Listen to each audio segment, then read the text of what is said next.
जैसे जैसे बच्चेदानी बढ़ रही होती है हमल के दिन गुजरने के साथ साथ वैसे वैसे गुर्दे और मसाने पे प्रेशर एक्सर्ट होता है। डायूरेसिस नहीं हो रहा होता तो हम क्या रेकमेंड करते हैं कि आप दिन में 8 से 10 ग्लास पानी पिएं ताकि वो फ्लश आउट हो जाए। अंडरगारमेंट्स बहुत ज्यादा इस्तेमाल ना करें और दूसरा ये कि टाइट क्लोथिंग ना करें, उसकी वजह से बिल्कुल टाइट कपड़ों से अंडरगारमेंट से मॉइस्चर डेवलप करेगा। मॉइस्चर डेवलप करेगा तो वो इन्फेक्शन और ज्यादा बढ़ेगा और वो सीधा बच्चेदानी पे अटैक करेगा। साइटिका पेन निकलने की सबसे बड़ी वजह तो किसी भी दाई या आपा से मसाज कराना, कि पेट के ऊपर आपने मसाज नहीं करवाना। कुछ लोग पेट के ऊपर दबा रहे होते हैं कि पता नहीं बच्चे की पोजीशन ठीक हो जाएगी।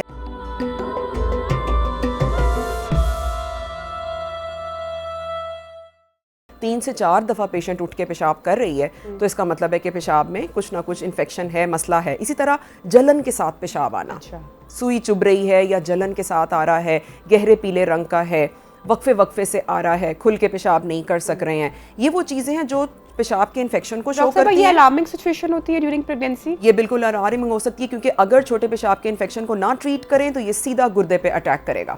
और गुर्दों का फेल होना मतलब कि वो जो बेबी ग्रो कर रहा है उसके अंदर भी लाइफ होने की वजूहात का अगर हम तस्करा करें, इसके होने की वजूहात में सबसे कॉमन वजह तो ये है कि जैसे जैसे बच्चेदानी बढ़ रही होती है हमल के दिन गुजरने के साथ साथ वैसे वैसे गुर्दे और मसाने पे प्रेशर एक्सर्ट होता है। ठीक है, दबाव पड़ता है, पेशाब की नाली पे दबाव पड़ता है जिसकी वजह से यूरिन स्टेसिस हो जाता है। सही। सो खुल के वो प्रॉपर समझें डायूरेसिस नहीं हो रहा होता तो हम क्या रेकमेंड करते हैं कि आप दिन में 8 से 10 ग्लास पानी पिएं ताकि वो फ्लश आउट हो जाए, अच्छे से निकल सके यूरिन।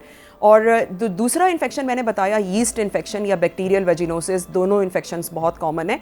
इसके लिए मैं ये कहूँगी कि टाइट कपड़े ना पहने, अंडरगारमेंट्स बहुत ज़्यादा इस्तेमाल ना करें और दूसरा ये कि टाइट क्लोथिंग ना करें। उसकी वजह से बिल्कुल टाइट कपड़ों से अंडरगारमेंट से मॉइस्चर डेवलप करेगा। मॉइस्चर डेवलप करेगा तो वो इन्फेक्शन और ज़्यादा बढ़ेगा और वो सीधा बच्चेदानी पे अटैक करेगा। सही, तो इसका ख्याल रखना बहुत ज़रूरी है। ठीक है। अच्छा डॉक्टर साहबा, एक बड़े कॉमन मसले की तरफ मैं चाहूँगी कि हम ज़रूर बात करें। जितने मैंने भी आज तक प्रेगनेंसी के हवाले से शो किया, मैंने आज तक इस टॉपिक को नहीं छोड़ा, बट आई थिंक बड़ा ज़रूरी है कि हम अवेयरनेस के हवाले से डिफरेंट जो बातें हैं उनको डिस्कस करें ताकि ख़वातीन जानें और कुछ कहीं ना कहीं उनको हेल्प आउट कर सकें। शटिका पेन जो है ड्यूरिंग सेकेंड ट्राइमेस्टर कुछ ख़वातीन को बहुत ट्रिगर कर जाती है। उसमें दर्द जो है वो आपकी टांग से जो है वो आपके हिप बोन तक भी जाता है और बड़ी डीप शार्प पेन होती है।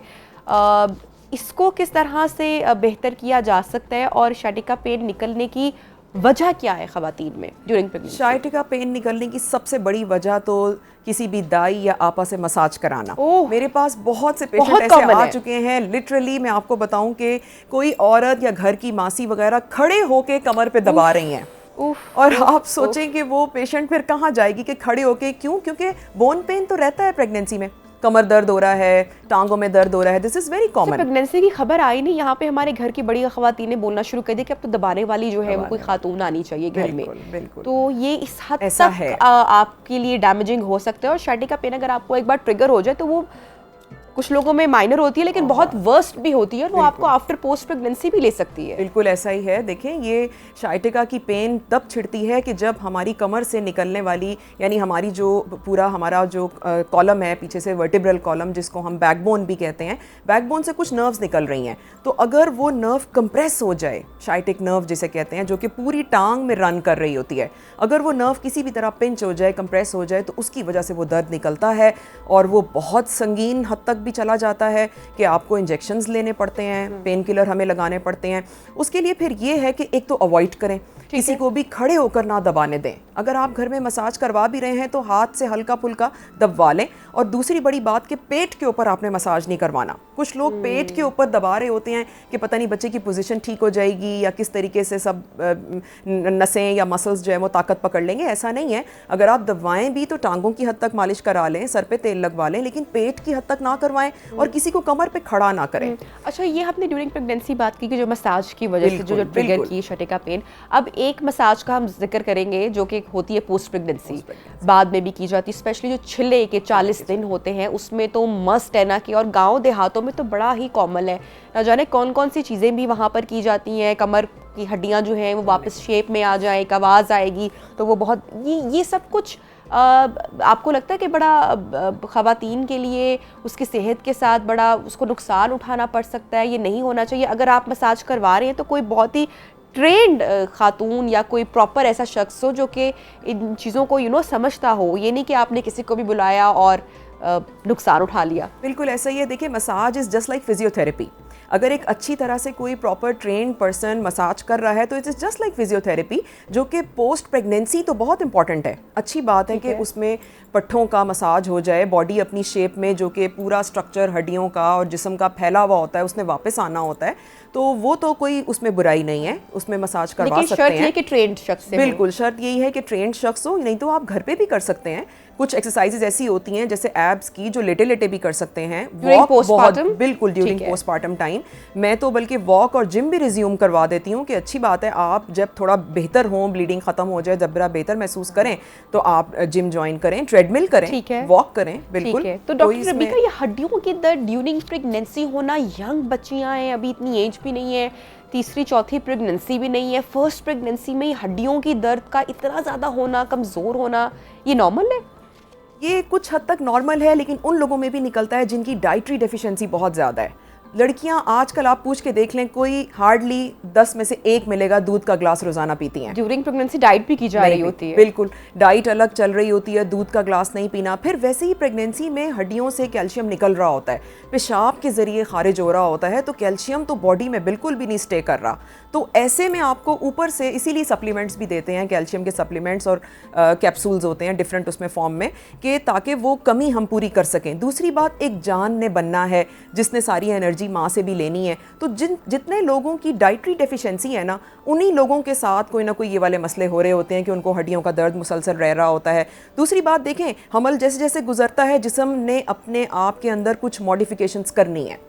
जिसम अपने आप को चाइल्ड बर्थ के प्रोसेस के लिए तैयार कर रहा होता है। So this is quite normal. So उसमें हड्डियां भी फैलती हैं, लिगामेंट्स थोड़े से फैल रहे होते हैं, रिलैक्स कर रहे होते हैं, उनका दर्द होना कॉमन है। सो इनके दर्द को इतना ज़्यादा हर वक्त के लिए पेन किलर्स में नहीं लेना चाहिए। उसमें बस ये हो सकता है कि आप अपनी डेयरी प्रोडक्ट्स को बढ़ा दें, दही दूध का इस्तेमाल करें, मिल्क शेक बना के पी लें, डिफरेंट मौसमी फल आते हैं, मैंगो शेक हो गया, स्ट्रॉबेरी, बस चीनी ना डालें, कुदरती तौर पे ही फल मीठे होते हैं, तो वो मिल्क शेक आपको कुछ भी नहीं कहेगा। डॉक्टर रबीका, कितने आपके पास कितने परसेंटेज है उन केसेस की जो खवातीन खुद आती हैं और खुद डिमांड करती हैं कि उनका सी सेक्शन किया जाए, नॉर्मल डिलीवरी को वो नहीं परस्यू करना चाहती हैं, और उसकी क्या वजह है? मैं आपको बताऊं, आजकल दोनों तरह के पेशेंट्स देखने में आ रहे हैं। यंग लड़कियां कुछ बहुत एंथुजियास्टिक हैं कि हमारी नॉर्मल डिलीवरी होनी चाहिए, और कुछ तो इतने ज़्यादा पैशनेट हैं कि हमने एपिड्यूरल भी नहीं लेना, आप हमें ऐसे ही इस प्रोसेस से गुजारें। लेकिन दूसरी तरफ ऐसे भी लोग हैं कि जिनका नॉर्मल प्रोसेस चल रहा होता है और वो दरमियान में रोक के हमें कहते हैं कि हमारा सिजेरियन कर दें। तो दोनों तरह के लोग हैं। मैं ये समझती हूँ कि प्रेगनेंसी के दौरान ये काउंसलिंग शुरू से ही करनी चाहिए, कि चाइल्ड बर्थ के प्रोसेस के बारे में थोड़ा सा बताना चाहिए, या कोई वीडियोस दिखा देनी चाहिए, काउंसलिंग सेशंस होने चाहिए, ताकि उनको ये, बल्कि हो भी रहे हैं, हमारे कई अस्पताल हैं लाहौर के भी, डिफरेंट शहरों में, जिनमें एंटीनेटल काउंसलिंग हो रही है, जिसमें ब्रेस्ट फीडिंग के लिए पेशेंट को तैयार किया जाता है, जिसमें चाइल्ड बर्थ के प्रोसेस के बारे में सब बताया जाता है, आगाही दी जाती है, ताकि मेंटली जब पेशेंट एक्सेप्ट कर लेता है तो फिर उस फेज में से गुजरना मुश्किल नहीं होता। ठीक है। अच्छा डॉक्टर रबीका, हमने जो प्रोग्राम के आगाज़ में इन्फेक्शन की बात की थी कि क्यों ट्रिगर होते हैं और कैसे होते हैं, पोस्टपार्टम भी उसमें भी बहुत सारी ख़वातीन स्पेशली जिनके स्टिचेस होते हैं या यूजुअली जो केयर नहीं कर पाती हैं, कुछ लोगों के पास हेल्प नहीं होती है, बच्चा प्लस स्टिचेस लगे होते हैं उनको,